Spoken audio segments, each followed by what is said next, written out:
Ooh, we're live. Right. We good? Yep, we are live. Yep. All right. Thank you, Cheyanne, for getting us together today. We'll be discussing some world-building questions that she's put together for us. Just to get started, I thought we'd go ahead and introduce ourselves. Since Cheyanne got us together here, do you want to go ahead and get us started?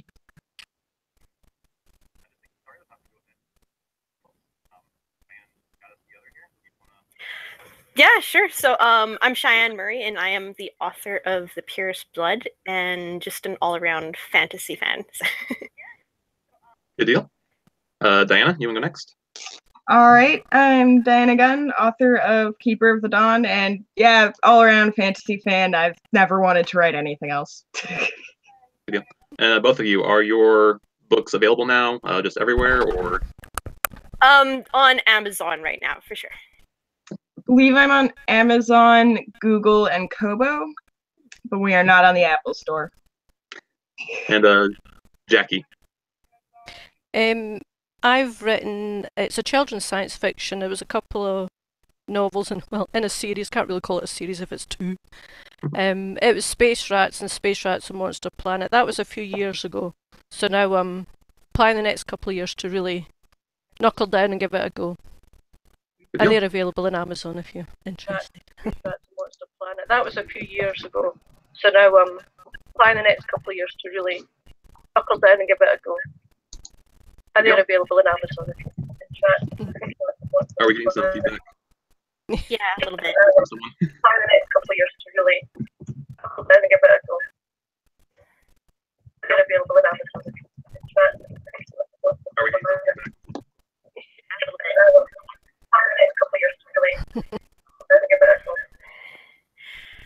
Someone in the comment section is asking, is she Irish? Scottish. They get mixed up quite a lot. Someone in the comment section is asking, is she Irish? Scottish. They get mixed up quite a lot. Someone in the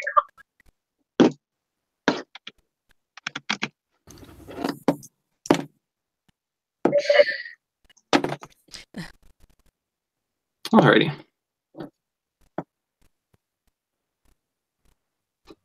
That solve things?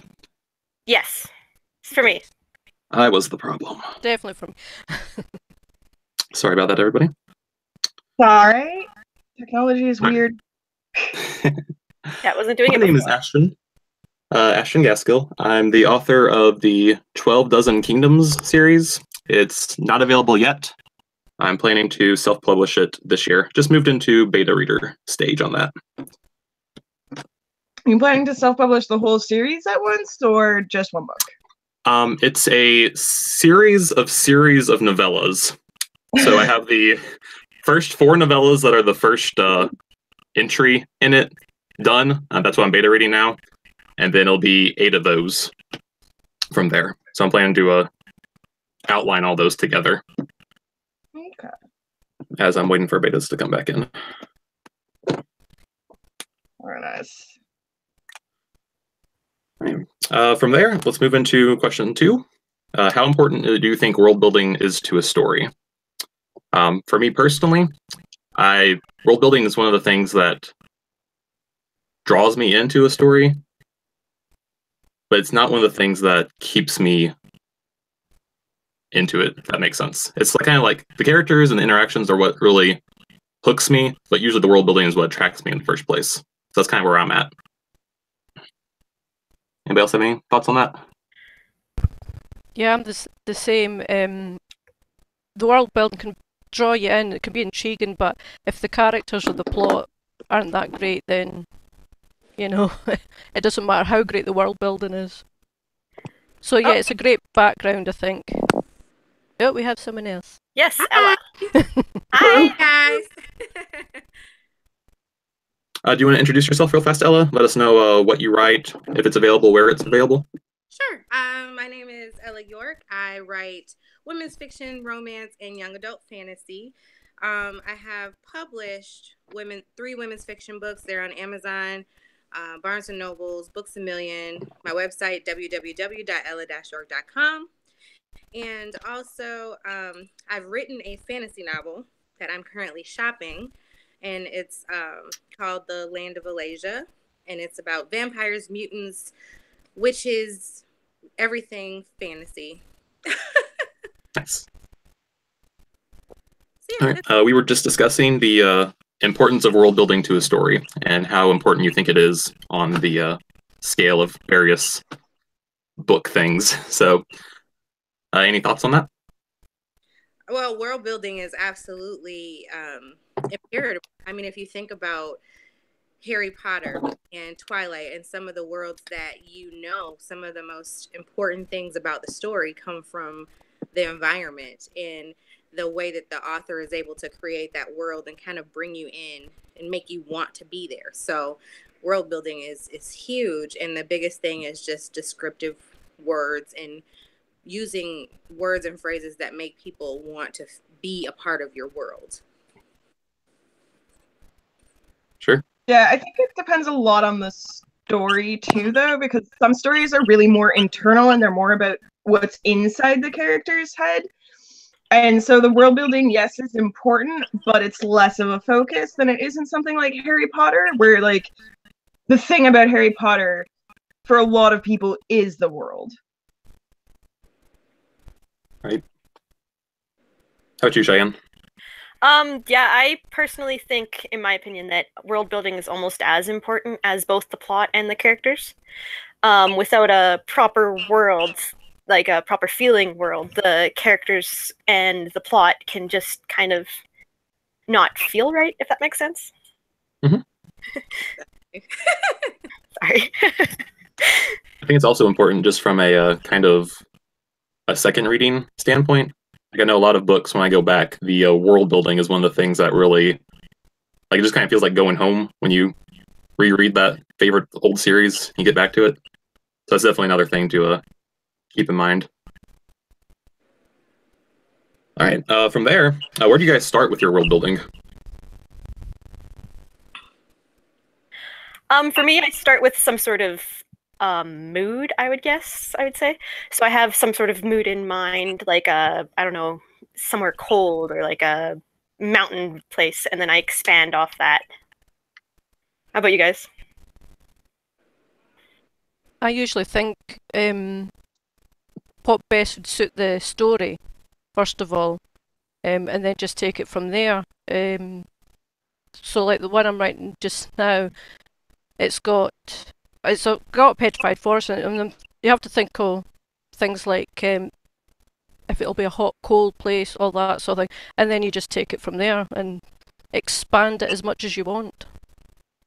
So you start with your story first, your plot? Yeah, I think of that first, and then what would best complement it. Okay. I should stop talking with my hands. I love talking with my hands. It's okay. Me too. For me, I haven't gone into a place where I'm creating worlds. So for me, it's doing a lot of research. Like they said, I have a place in mind. I want it to be a hot place, a cold place, a place that gives you a romantic feeling, whatever it is that I'm writing at that time. And then I go do research and I find places like that.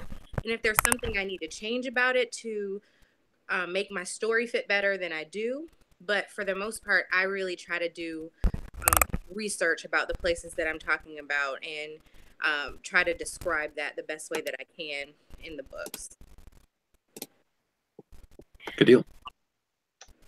I do something that I think is really unusual. So my parents used to play custom role-playing games, and I've actually started, not Keeper of the Dawn, but literally every other book that I'm working on right now has started with one of those settings that my parents created for their role-playing games and basically gave me their blessing to use. And so that's usually like a kingdom or a city or something. And I just build a world around that kingdom or city that already sort of has existed in my head since I was a little kid listening to my parents' games. That's awesome. You're just talking about like a D&D style pencil and paper? Kind of. I mean, like, they started with D&D, they had all the D&D books, but it was very heavily modified. I don't think anyone who didn't know that was what they started with would recognize it as D&D. Right, gotcha. That's cool. For me personally, I usually start with kind of an idea of a character. And then from there, like, I'll figure out, I want them to have this weird job or position or, role they play in their world. And I slowly build out from there, like, okay, what kind of world would facilitate having this type of person exist? And then I just kind of keep lumping on from there. So from there, how deep do you guys go into your world building? For me personally, when I'm saying I'm lumping that stuff on, I try to do a rule of 3 where I have my baseline, I need this kind of magic system to work. And I'll say, okay, if that kind of magic system works, what makes that work? And what makes that work? And what makes that work? And I'll take 3 steps back. And a lot of that won't get worked into the story, but I'll have it so I know why it all works. And I also do 3 steps in the other direction. If we have this kind of magic, what does that mean for the society? What does that mean for so on and so forth? So I try to take 3 steps forward and 3 steps back with all of my plot relevant points. And then I have that to just kind of make the world feel more real as I go forward. Does anybody else have any thoughts on how deep you guys go? I go as deep as I possibly can, which is probably not the best idea. Wow. I used to do all my world building on paper, and this year I decided, or last year, sorry, I'm still a little confused. Last year I decided to type it all up. I typed up about 25,000 words of notes for the one world of the book that I'm hoping to release. And I only got about halfway through the binder. So that tells you how I will build. I'm impressed. That's really cool. I just kind of go with the flow, to be honest with you guys. There's certain pieces of it that I know that I need. Like you said, one of the things is there's this energy source that's necessary for them to be able to do what they do in the story. So I start there. What does that look like? What does that feel like? What kind of energy does that give off? And trying to put that into words. But a lot of the other stuff, I let the story figure it out for me as I'm writing it. That's how I do with my shorter works. But what were you saying, Jackie? Yeah, that's kind of what I do. I start off with a few details, just not too many, and then as the story's developing, it develops more. I mean, there's a lot of stuff you know yourself as the author that never goes in the books, all that sort of thing. I've got a folder to keep all that sort of stuff in, but no, I don't go too detailed straight away. That all comes kind of later as the story and the characters develop. Yeah. From there, I'm going to jump a little bit. Words, I feel like later in our notes, we had a question: how do you keep your world building organized? So I know you kind of mentioned some binders there. I personally use Google Docs and Excel every once in a while. But yeah, what about you, Gal? What about you all? I'm definitely a binder person, like majorly. Wow. Very nice. Yeah. That's definitely what I go for, and it just grows. Yep. That's awesome. I even... Oh, sorry. We're all just excited about this. Our favorite question. Well, I was going to say, I'm kind of like that. I like the paper and all that, and I've got... this is what I call my writer's Bible, and there's a world building section, and that's just... I don't know if you've ever seen Brandon Sanderson's lectures on YouTube. And he's done some world building and all that, and everything, all the notes from that lecture are in there, and then everything for each individual story is in an individual folder. That's how much I love my paper. And for me, I have a trifold board that I use for pictures and images that remind me of my world. And then I also have a notebook that I write down like specific things that I want to remember about my world, or stuff that I maybe dabble in a little bit in this book, because I write series. So it's stuff that I dabble in this book, but it probably won't become relevant until a later book. So that's sure. Does anybody use, mentioning a trifold board, does anybody use Pinterest as kind of a inspiration board thing? Oh yeah. Yeah. For sure. Creating the subboards in Pinterest was the best thing they've ever done. Nice. Do you share that with your readers, or is that just a personal thing for you? Oh yeah, people can go in and see what I'm up to, I guess. But yeah, it's pretty chaotic in there. How about you guys? Yeah, I've done the same. I've made up for each story that I do a little inspiration board and all that, and then there's all different character inspirations and everything. Pinterest's great. I love it. I've never used it, guys. You guys are gonna make me do it. Oh, you're gonna be stuck in it forever now. Yeah. I used Pinterest very briefly, and I just couldn't really get into it. I think I'm just way too much of a words-minded, book-minded person, and not enough image-minded. That's fair. Kind of the same thing happened with me. So big thing with world building is, of course, the map. Do you all draw maps? Do you draw the final map? Do you include that in your books? Is it kind of a personal thing that you just use as an outline? I know for myself, I usually draw just a very rough one. I don't have it here, but for one of my novels, I had the whole map of the country, and then each of the 4 POV characters, I had dots where they were and arrows and saying, in this chapter they go from here to here, and I had the whole storyline all mapped out so they were all in the same place at the same time. But that's not something that I would have included publicly for sure. For the first draft, I do a rough sort of map, and then once I know that the world building's done and the first draft is done, then maybe I'll expand on it and then also include like even city maps. Nice. Yeah. For me, I just use it for myself. Go ahead, Ella. Oh, I just said for me, I just use it for myself. I haven't really put it out there for anyone, but I love when authors put it in their books and you can kind of see what they see. So, I mean, I think it would be something that I would include. Yeah. Jackie? Yeah, I use them for myself as well. It's just really, so you know, if you've said 2 chapters ago they're going north, you know where they're going. You don't have to look back because, you know, my directions aren't that great. So it's really just to keep note where everybody is, where everything is, so you've got a rough idea. Keep yourself right. Yeah, but no, that would never ever go in the finished book.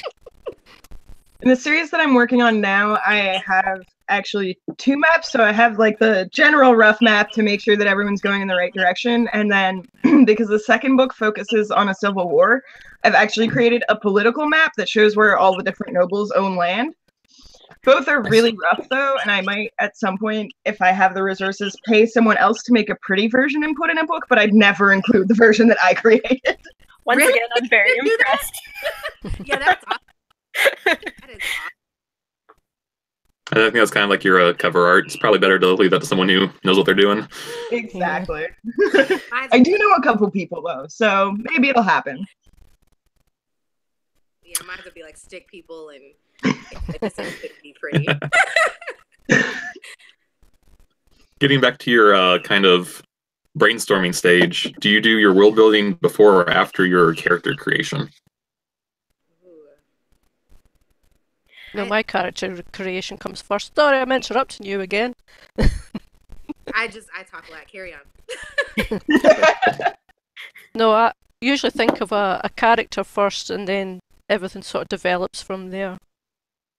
Character in the story and then what would suit the story best, complement it best, and then it just explodes from there. Same. Yeah, I would say that the character and the world building kind of sometimes just happen hand in hand. Mm-hmm. For me, it's both. I do before, I do after. It's always ongoing. I never stop. But I have so much. Yeah, when I'm in my brainstorming phase, I kind of do setting and character and plot all at the same time. So I'll really, get some couple ideas up in character creation, and then I'll be like, oh, so then I need this part of my world to be a thing, and then I might have a plot point for that, and I'm like, oh, so I need a character for that plot point, and just kind of all keeps building up in this big old tower of story. Just imagine creating your book like playing Jenga. Opposite. Where can I put this in to make it stay up? Exactly.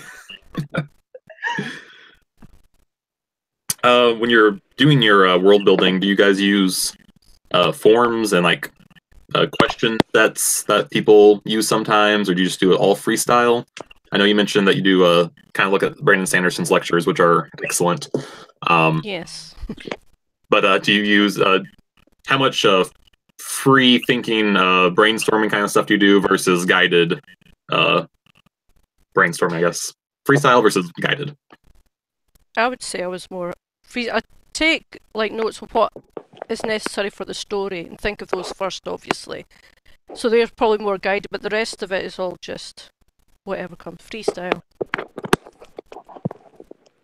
So I feel that's more where most of the creative stuff comes from. If it's not too guided, you just yeah, off the top of your head. I think I started off using forms, and then I guess as the more you write, the easier the world building kind of gets, and then you just kind of have the questions in your head already, so you don't have to look at the forms. Yeah. It's all in my head. All in this here, right here. Sometimes, if anything, I'll use the form afterward. I'll like come back to it and be like, did I hit all of these notes? But I don't like to start with a form. That's kind of where I am too on that. As I've said, I like to brainstorm and just kind of get everything out. If I make connections, I make connections. And then it kind of goes into our next question, which is how do you make it feel realistic? The thing that I do like forms for is that it makes me think about areas that I wouldn't have thought about otherwise, like including holidays and weather patterns and what food they eat, what do their buildings look like, what are the buildings made out of, all that kind of thing. So that's why I like forms for, is to kind of flesh it out once I have the bare bones kind of brainstormed. But from there, beyond forms, how do you all think you can make your world building feel more realistic? I would say that there's a lot of questions that sometimes people skip, like climate and weather. I've read stories where the weather's not even mentioned once, so you just assume that it's sunny every day. Nice. Yeah, exactly. Yeah, or even like the characters never eat because food's never mentioned, and that's really missing out because then you miss the chance of giving your reader the sense of taste and things like that. Does that make sense? Yeah, I think the senses are something that I can't remember what author was. Says if you can think of them, then that makes it more real. Because what smells, is it a spice marker, things like that. What would they smell there? So yeah, I think thinking of the senses would make it more real. Yeah, and remembering like the little details, the small things that your characters will notice, or even not necessarily notice because they're so used to it, but that your reader will find alien.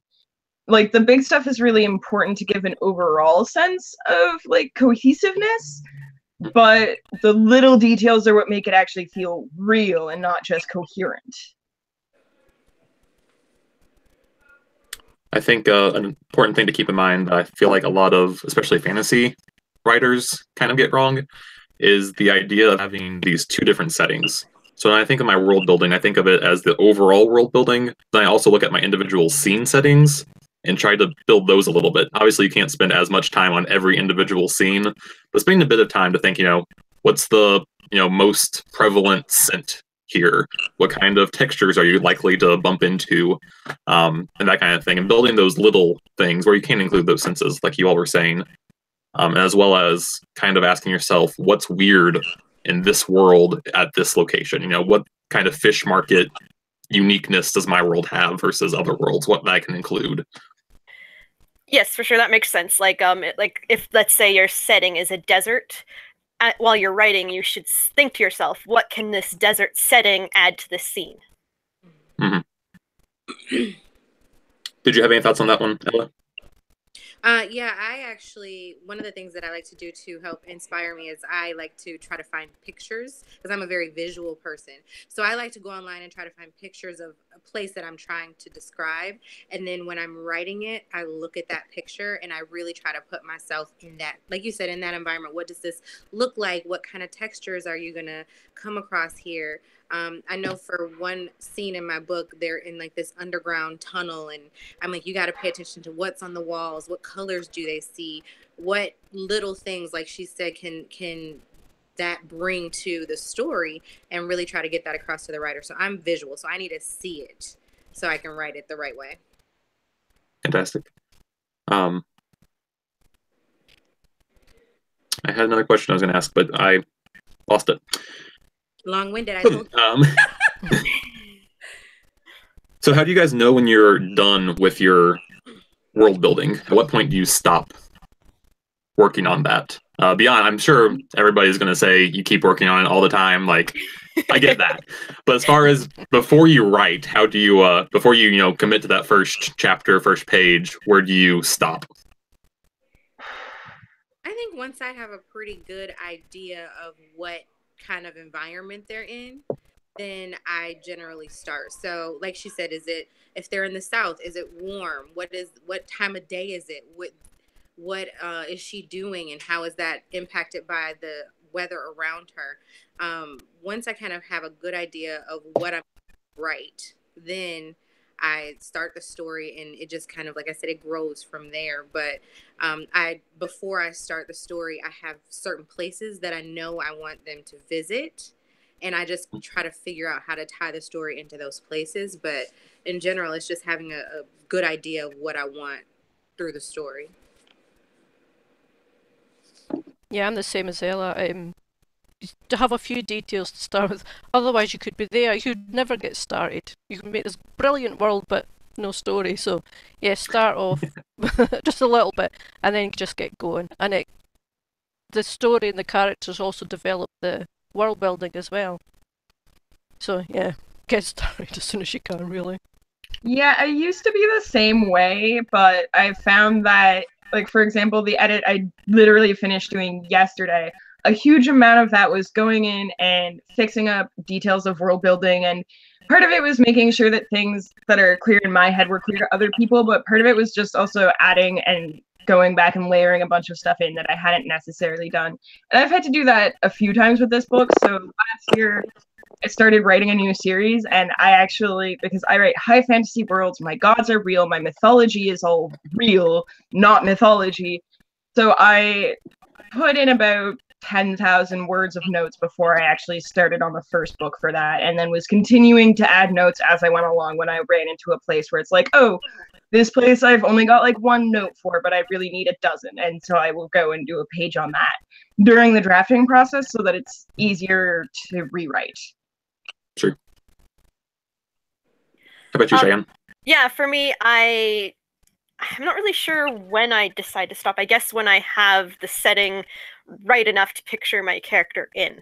I can picture what that character would maybe be eating that day if they were going to be eating, what the weather's like, and if I can write a scene, then I know that I continue writing and then go back and world build after. Very nice. I try to get those big topics that we talked about before, the religion, the economy, all those just kind of things that every world needs.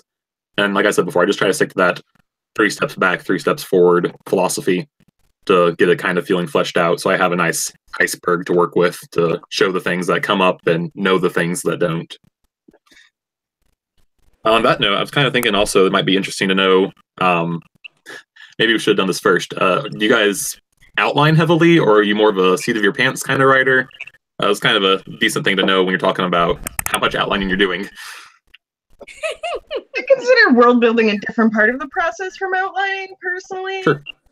And I tend to go later on the outlines, although this is something that's been changing too, because less outlining for me means more rewriting. So I have been doing more stable outlines. You know, now I'll have like a 2-page outline instead of a 1-page outline, but I'm not one of those people that does like a 14 or 20-page outline. I think that's insane and tedious.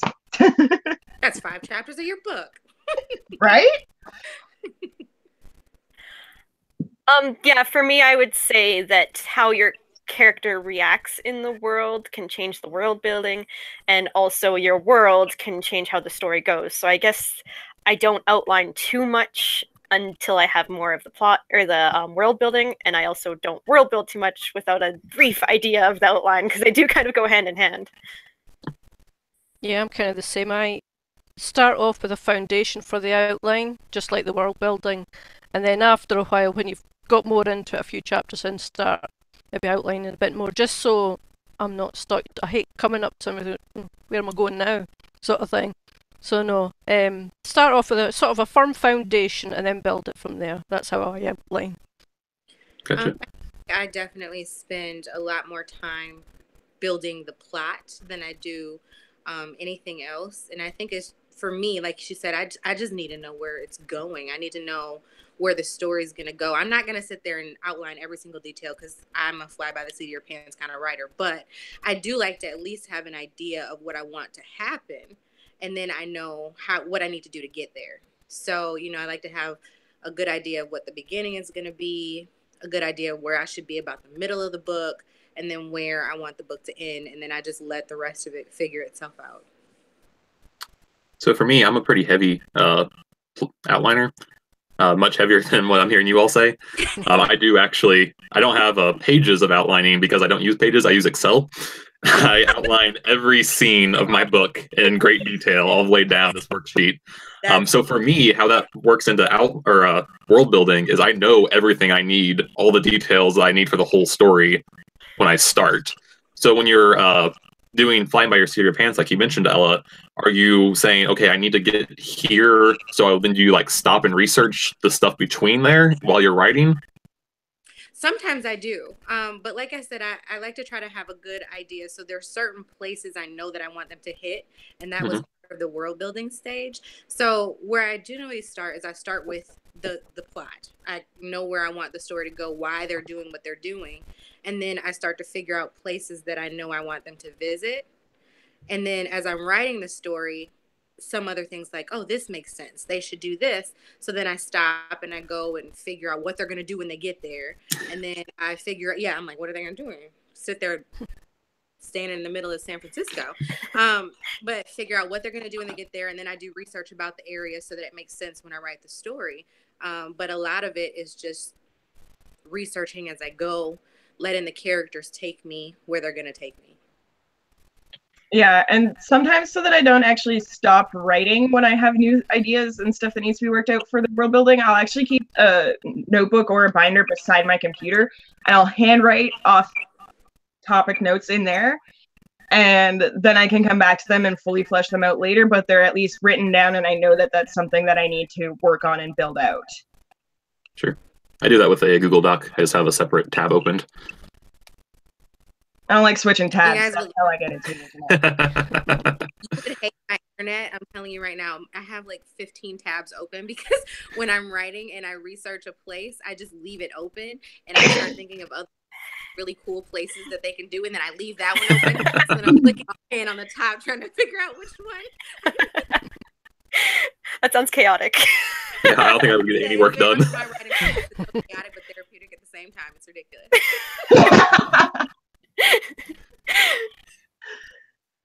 You guys are much more organized than me. I love it. I'm learning tips. You're gonna love Pinterest. I'm gonna try it. Great. I had one other question I was gonna ask, and if you had anything else to add, we could. But I was wondering what everybody's favorite world building, if I can hold on to my Sharpie, what everybody's favorite world building is from someone else's work, whether it's a big name or someone else that you've read. I'm currently rereading, speaking of Brandon Sanderson again, going through his Cosmere, and I'm almost done with the first Mistborn book, and it just amazes me how great it feels to read that book, how detailed all the world building is. And I realized that one of the things that I disliked about the later Mistborn books was how a lot of that unique flavor just kind of became traditional fantasy world. Don't tell me that. I'm about to start reading those. Oh, okay. No spoilers, but I also agree with what he said. The world building in the first book is just amazing. It's totally unique. The second and third book they're there.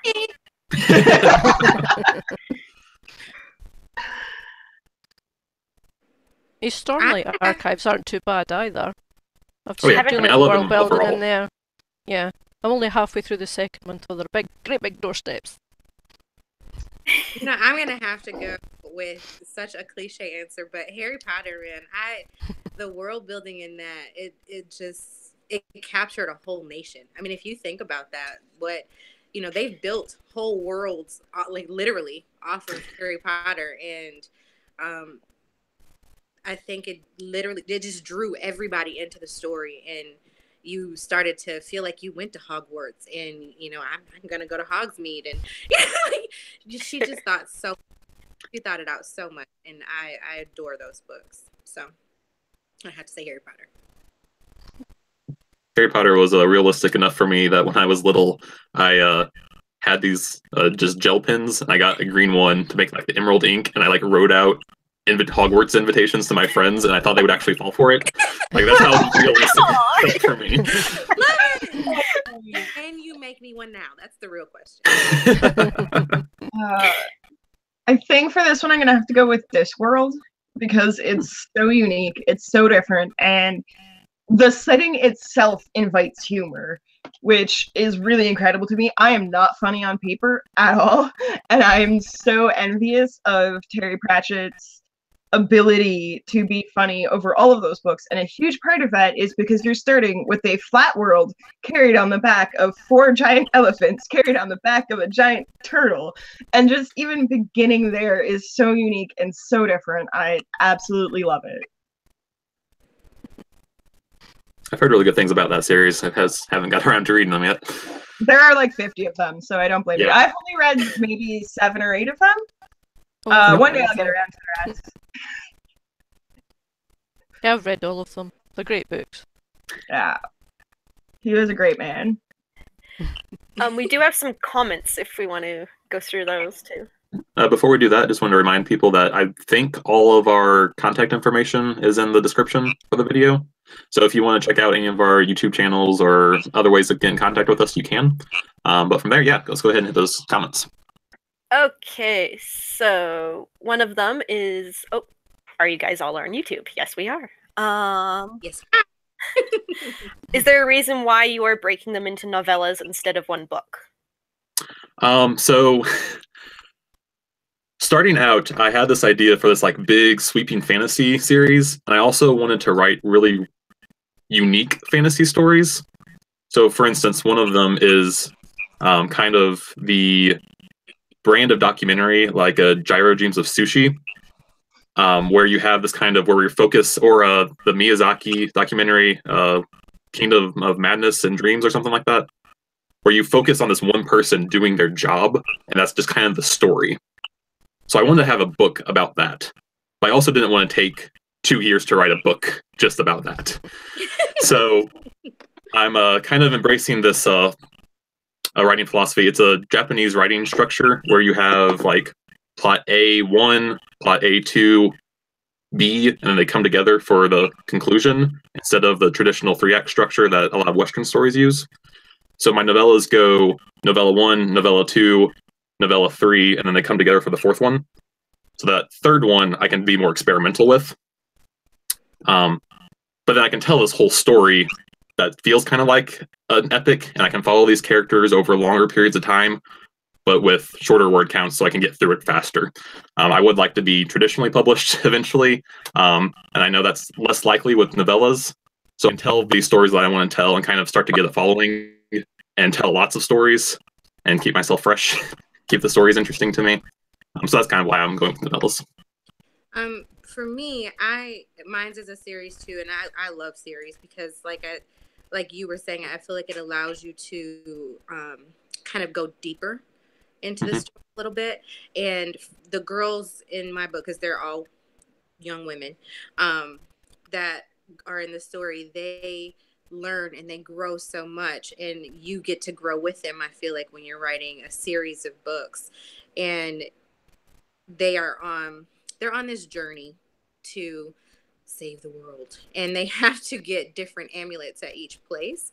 So each book is them going after an amulet, and you build the world around that and what that looks like. And I feel like that's just very complex for one novel to go into all these different worlds and different people that they're going to meet and different tribes. And I just feel like it's a lot in one book.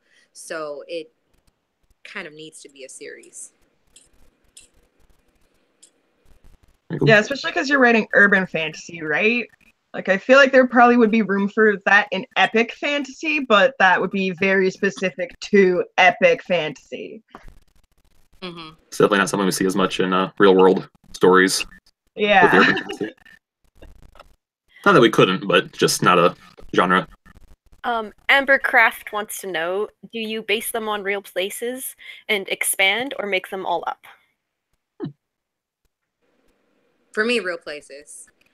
Because it's in the real world. So they're real places. And then, like I said, if there's something that place is missing that the story needs, I just add it. It's my book. Yeah, for me, it's kind of real places. Like, for example, I might have a mountain that I'm like, oh yeah, that mountain in Canada is just perfect. But on the other hand, I also need this sculpture that's in Asia, and then this waterfall that I found a picture of that's in, I don't know, the UK somewhere. So it could be like all around the world in my one little place. And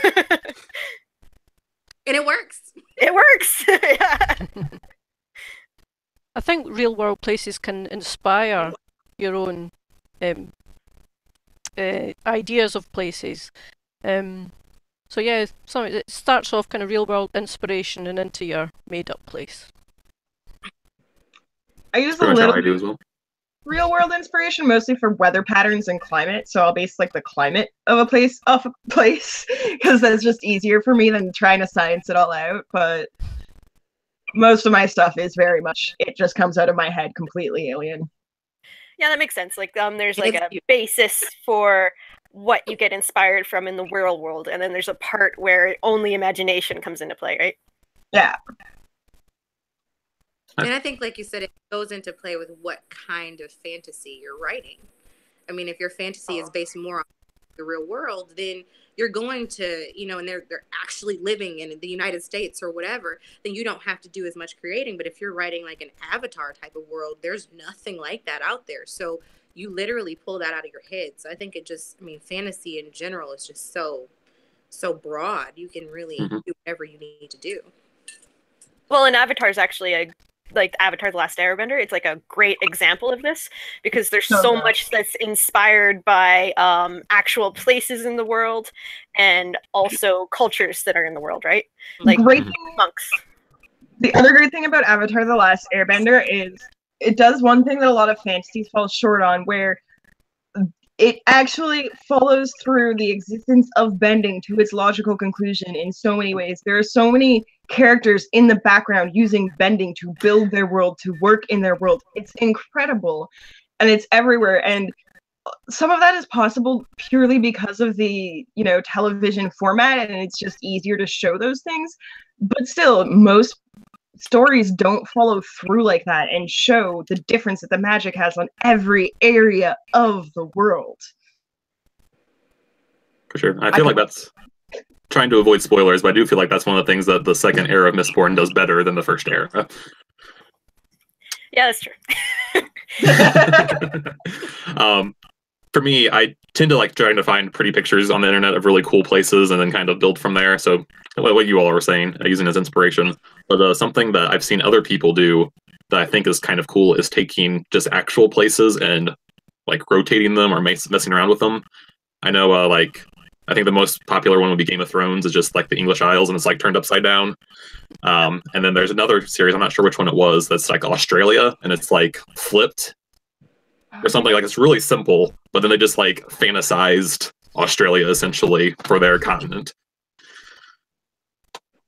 So people do it, and high quality fantasy writers do it.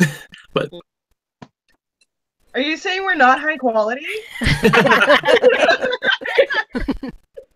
Very well known fantasy writers do it. I'll put it like that.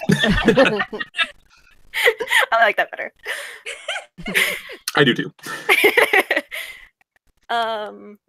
Is that everyone? I think so. Yes. Okay. Talia Johnson says one can never have too many tabs open. Well, until the computer crashes. On my computer. Amber Craft. Oh. Go ahead, Ella. I was just saying, minutes going through the different tabs. That's all I was saying. This one's also directed at you. Ambercraft says, I am so like Ella when I write laugh out loud. Yeah. The chaos is great though. And that, I think, is all of the questions, unless anyone watching wants to add anything more. Pause.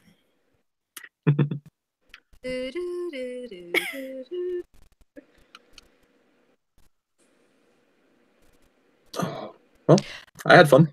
Yeah, that was fun. That's right. Thank you for joining me. That was awesome. Thank you. This was lots of fun. Yeah, thank you. We should do it again. We should. We'll have to think of another topic to do for next time. Yeah, for sure. There's Now that plenty. Loads. Oh my. okay, so I guess Okay. thank you for watching, everyone. Thank you. Bye.